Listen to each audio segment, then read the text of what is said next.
मेरे भाई बहन, जब माता जानकी श्री अनुसुईया के यहाँ आई तो माता जानकी को माता श्री अनुसुईया जी भी शिक्षा दी और माता जानकी जी श्री अनुसुईया के पास बैठी। मात पिता भ्राता हितकार निज पद सुनो सब राजकुमार। मेरे भाई बहन, जो ये माता पिता भाई बंधु का जो रिश्ता है, सब यही लोग तक है, यही तक है। जो संसार में और भी रिश्ते हैं, ये सब इसी लोग तक निभाए जाते हैं हमारे। लेकिन श्री अनुसुईया जी कहती है माता जानकी से कि भैया संसार में एक पति पत्नी का रिश्ता ऐसा है जो उस लोक तक निपटा है महाराज।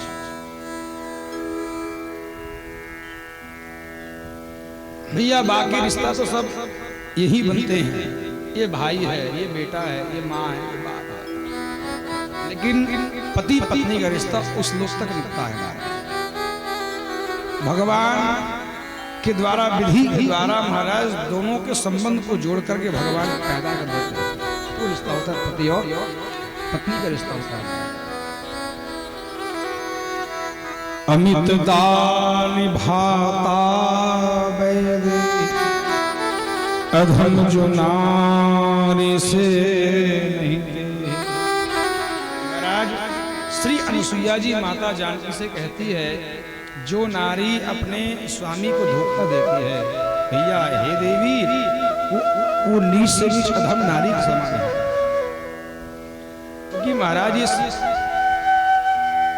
उस भगवान का ये सिस्टम है, नियम है।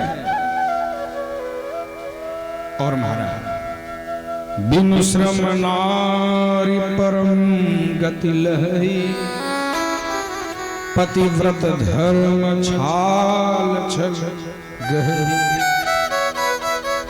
श्री अनुसुईया जी माता जानकी को दिव्य उपदेश करते करते कहती है कि हे जानकी, नारी जाति ऐसा है महाराज, नारी जाति अगर कोई चाहे तो अपने पति की सेवा के तप के प्रभाव से उत्तम गति को प्राप्त कर सकती है। श्री अत्रि जी की भार्या माता श्री अनुसुईया जी कह रही है जानकी से। इसलिए एक ही व्रत एक धर्म नेमा, काय वचन पति पद प्रेमा। हे जानकी जी, इसलिए स्त्री के लिए, माताओं के लिए एक ही धर्म है, वह अपने पति से प्रेम करे, यही एक ही धर्म है। ये माता श्री अनुसुईया जी कह रही है। कत विधि सृजी नारी जग माही, पराधीन सपने ओ सुख नाही। महाराज माता ऐसी होती है, कन्या ऐसी होती है, जब वो बाल अवस्था रहती है तो कन्या बाल अवस्था में अपने माता पिता के अधीन होती है। जब वो शादी होकर के ब्याह करके जाती है तो फिर भी उनके स्वामी के अधीन रहना होता है। जब संतान हो जाते, बच्चे हो जाते हैं, तो वह देवी अपने संतान के अधीन हो जाती है। वो कन्या आज हमारे भारत देश में ऐसे ऐसे बेटियां हैं जो शादी होने के बाद इतनी दूर जाती है कि भैया लौट करके नहीं आती। कई ऐसे माँ बाप हैं जो अपनी कन्या को बेच देते हैं, जो कन्या फिर लौट करके आ नहीं पाती। आज हमारे ही देश में धन के लोभ पर कन्या को बेचे जा रहे हैं, कन्या को बेच देते हैं, धन लेकर के कन्या को बिक्री कर देते हैं।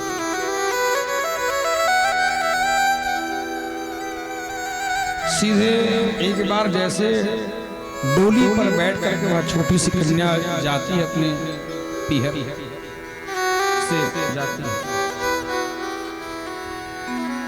और फिर कभी कभी उस माँ बाप महाराज आर्थिक परेशानी होने के कारण से अपनी बेटी से मिल नहीं पाते।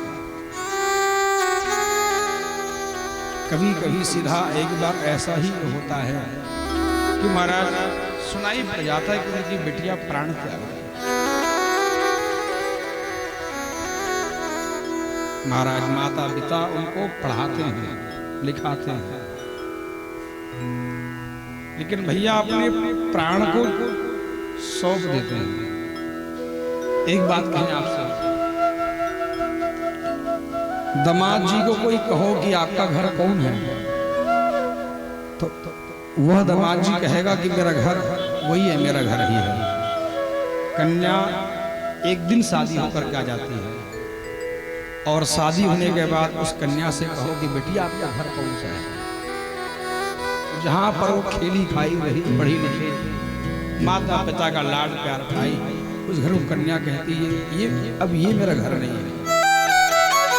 बस केवल मात्र महाराज सात फेरा से ही उनका घर चेंज हो जाता है, बदल जाता है, और वह कन्या कहने लग जाती है कि अब मेरा घर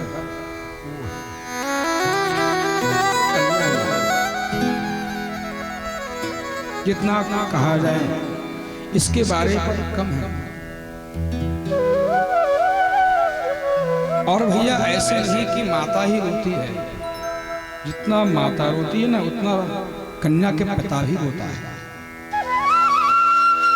लेकिन महाराज इसमें अंतर यह है कि कन्या का उस बाप का रोने का आहट नहीं मिलता। बाप कन्या की विदाई के टाइम में गंभीर होकर कहीं कोने पर बैठ करके एकांत पर बैठ करके बाप रोने लग जाता है, और बाप की आंखों से आंसू गिरने लग जाते हैं। क्या वो बाप नहीं रोएगा जो एक कन्या को पाला पढ़ाया लिखाया सब कुछ किया, जब आखिरी बार जब उनका विदा का नंबर आता है तो बाप का अंतर्भाव फूट फूट करके रोने लग जाता है। वो बाप क्योंकि भैया ऐसा सुनने में आता है जितना प्यार कन्या अपने माता से करती ना उतने 100 गुना प्रेम कन्या अपने बाप से करती है, पिता से। इसलिए वो कन्या भी खूब रोती है, बाप भी खूब रोता है। एक बार की बात है, एक छोटी सी कन्या थी,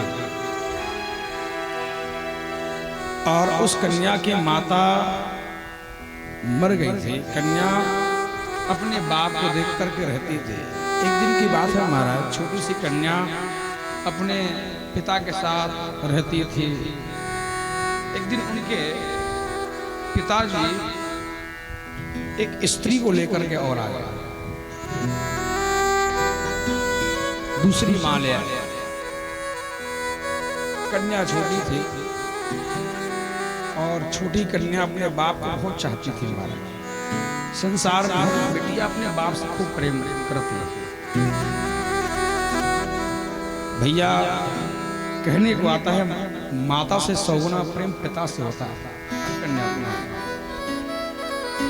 इस पर कोई स्वार्थ नहीं होता भाई भाई, ये एक वास्तविक रिश्ता है। तो वह कन्या कि माता खत्म हो गई थी, उनके पिता एक और स्त्री दूसरी मां ले आए।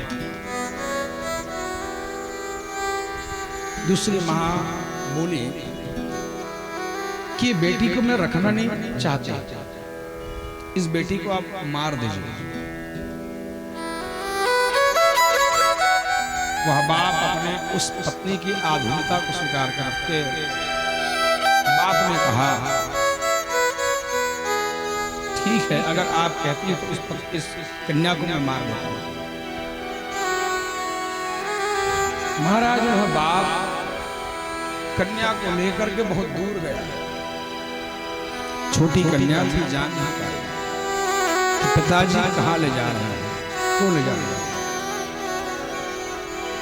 क्योंकि महाराज बिटिया को बाप के प्रति खूब विश्वास होता है। और मेरे भाई बहन, ऐसा कौन बिटिया नहीं है जो पिता के पर खूब विश्वास ना हो। सब बिटिया को विश्वास होता है।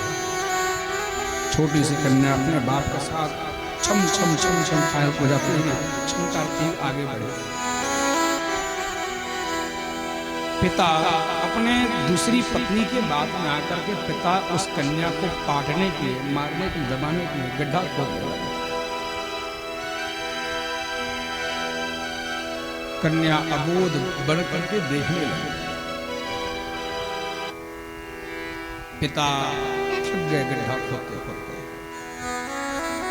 और पिता थकने के बाद जब श्वास लंबा लंबा लेने लगे, बिटिया को मालूम थी नहीं कि गड्ढा मेरे लिए खोदा जा रहा है। बिटिया पास में बैठी हुई थी, पिता को देख रही थी। पिता को थके हुए अवस्था में देख करके बिटिया रो पड़ी, और बिटिया के आंखों में आंसू आकर के बोली, हे पिताजी लाओ इस हथौड़ी को मेरे को लाओ, खुदने का जो पात्र है उसको हमको लाओ।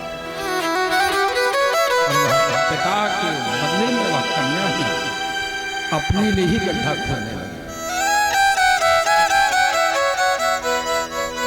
पिता यह देखने लगा, कन्या गड्ढा खोद डाली, और कन्या गड्ढा खोद करके पिता को बोली, पापा, हे बाबूजी, जल्दी जल्दी विश्राम कर लीजिए, आराम कर लीजिए, मैं गड्ढा खोद देती हूँ, आपको कष्ट होने ना दूंगी।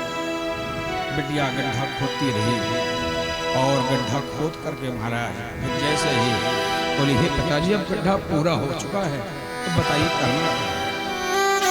तो पिता जब देखे ऐसे दृश्य को तोड़ के महाराज सीना पसीज गए, और पिता की आंखों से आंसू गिरने लगे, और वह पिता अपनी कन्या को सीने से लगाया, और सीने से लगा करके बोले, बिटिया, गड्ढा तो मेरे लिए नहीं, गड्ढा तो आपके लिए मैं खोद रहा था, लेकिन आपको देख करके मेरा सीना पसीज गया।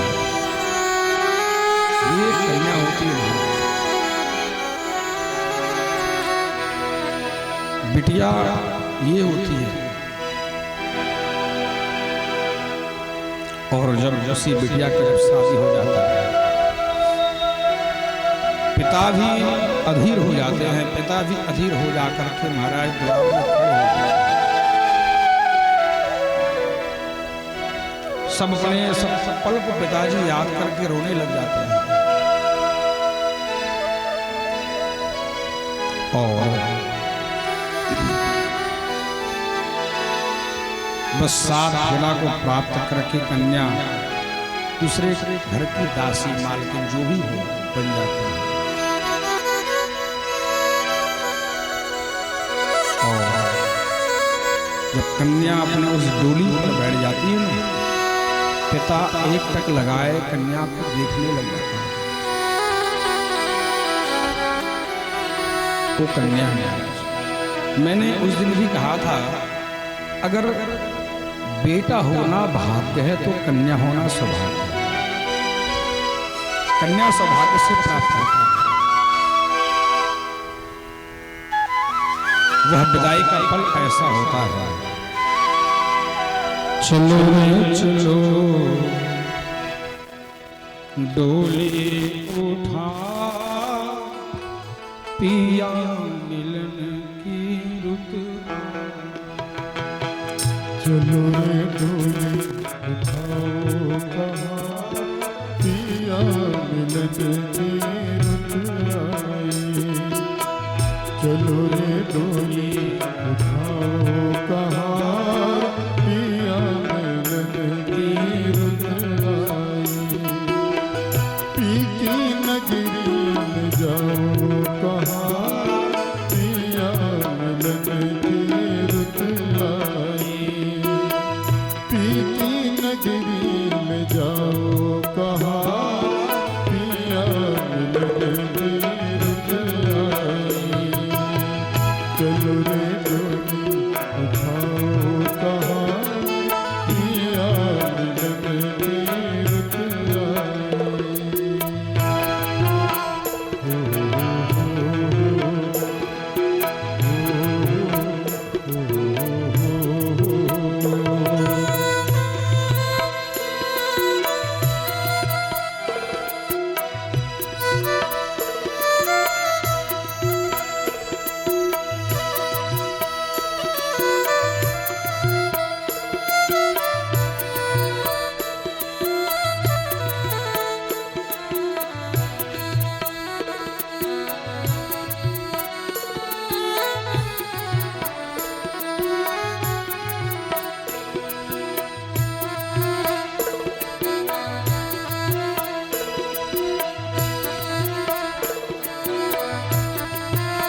जिन नैनों की तू है ज्योति, जिन नैनों की तू है ज्योति, उन नैनों से बरसे मोती, उन नैनों से बरसे मोती।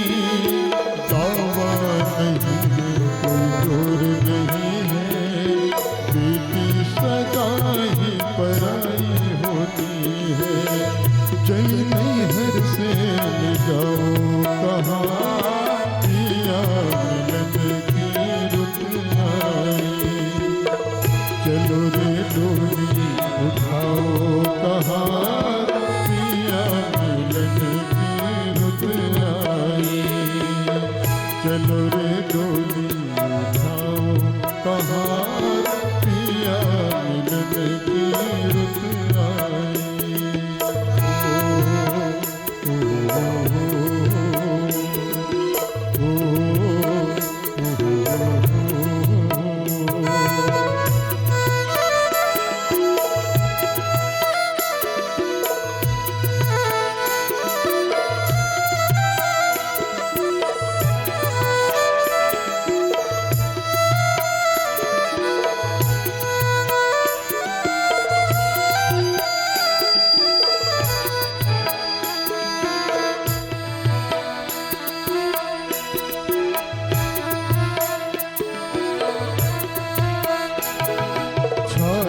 देखो हरियाली, आई है रुत खुशियों वाली। छाई है देखो हरियाली, आई है रुत खुशियों वाली। हर आशा पर बान चढ़ी, दिन दशहरा रात दिवाली। परवान चढ़ी, दिन दशहरा रात दिवाली। गले डाल बाहों का हार कहार, पिया मिलन की रत आई।